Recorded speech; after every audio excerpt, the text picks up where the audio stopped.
Hello friends, my Pacific wall में आप सभी का स्वागत है। फ्रेंड्स, आज मैं आपको सोमवार व्रत कथा सुनाऊंगी, तो चलिए व्रत कथा शुरू करते हैं। एक बार एक साहूकार था। साहूकार बहुत धनी था। धन वैभव की कोई कमी नहीं थी, परंतु साहूकार को कोई पुत्र नहीं था और इसी चिंता में साहूकार बहुत दुखी रहता था। वह साहूकार भगवान शिव का अनन्य भगत था। भगवान शिव के सोमवार के व्रत करता था।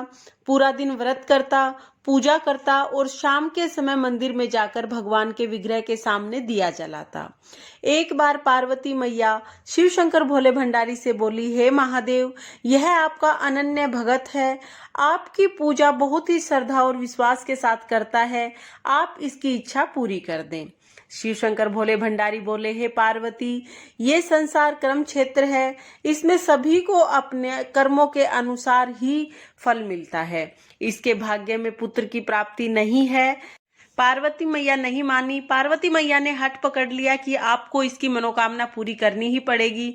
तब महादेव बोले, ठीक है, मैं इसको पुत्र का वरदान देता हूँ, लेकिन 12 साल की आयु के बाद इसके पुत्र की मृत्यु हो जाएगी।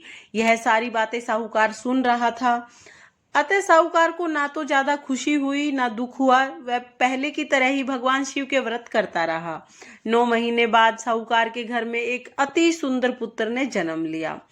जब साहूकार का पुत्र 11 वर्ष का हो गया तो साहूकार ने अपने पुत्र के मामा को बुलाया, बहुत सारा धन दिया और अपने पुत्र को मामा के साथ काशी पढ़ने के लिए भेज दिया। साहूकार ने पुत्र के मामा को कहा कि रास्ते में यज्ञ कराते हुए जाना और पंडितों को दान दक्षिणा देते हुए जाना। दोनों मामा भांजा चल दिए। रास्ते में दोनों यज्ञ और दान करते हुए गए। चलते चलते वो एक नगर में पहुंचे। नगर के राजा के बेटी की शादी थी। जो दूल्हा था वो काना था और दूल्हे के पिता ने ये बात राजा से छुपाई थी।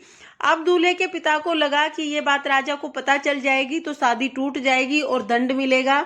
इसलिए लड़के के पिता ने, यानी कि दूल्हे के पिता ने, साहूकार के लड़के को देखा और उसे अपने बेटे के स्थान पर दूल्हा बनाकर भेज दिया।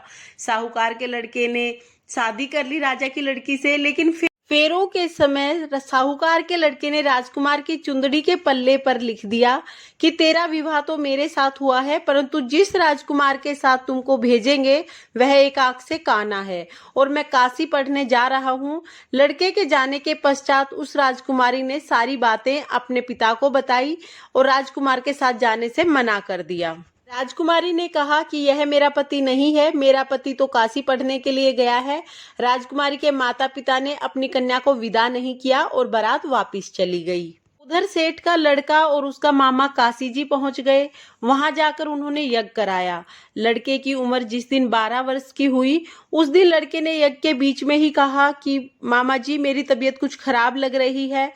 उसके मामा बोले कि तुम अंदर जाओ और जाकर थोड़ा आराम कर लो। लड़का अंदर जाकर सो गया। थोड़ी देर के बाद ही उसके प्राण निकल गए। जब उसके मामा ने आकर देखा कि भांजे के प्राण निकल चुके हैं, तब उसके मामा ने सोचा कि अगर मैं अभी विलाप करूंगा तो यज्ञ अधूरा रह जाएगा। उसके मामा ने कुछ नहीं कहा और जल्दी से जल्दी यज्ञ के कार्य को समाप्त कराया। यज्ञ का कार्य समाप्त होने के बाद उसने रोना पीटना आरंभ कर दिया। संयोगवश उसी समय शिवजी और पार्वती जी उधर से जा रहे थे।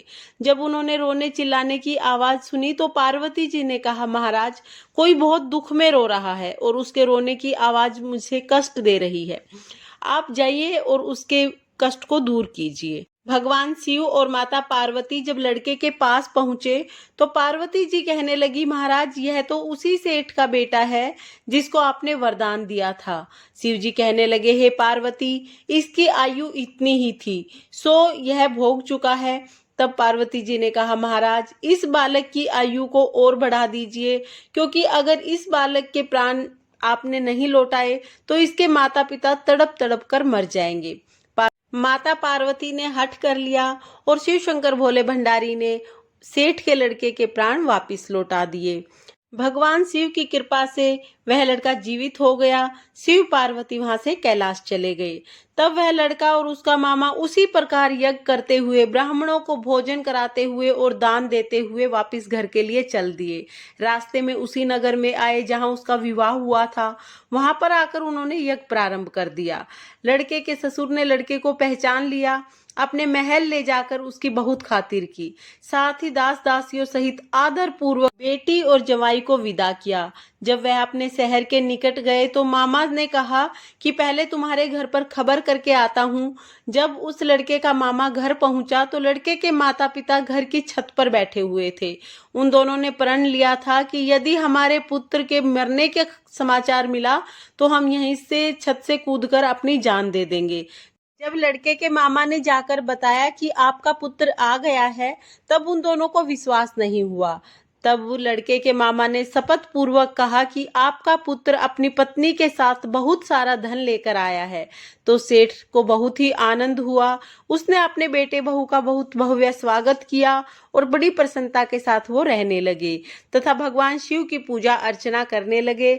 सारे नगर में ढंढोरा पिटवा दिया कि सभी लोग सोमवार के दिन व्रत करें और भगवान शिव की पूजा करें। इस प्रकार से जो कोई भी सोमवार के व्रत करता है तथा इस कहानी को पढ़ता या सुनता है, शिव शंकर भोले भंडारी उसकी सभी मनोकामनाएं पूर्ण करते हैं। फ्रेंड्स, इस तरह से मैंने आपको सोमवार के व्रत की कथा सुनाई। अगर आपको यह कथा पसंद आई हो तो वीडियो को लाइक करें और अगर आपने अभी तक मेरे चैनल माई पैसिफिक वॉल को सब्सक्राइब नहीं किया है तो प्लीज सब्सक्राइब कर लीजिए। ओम नमः शिवाय।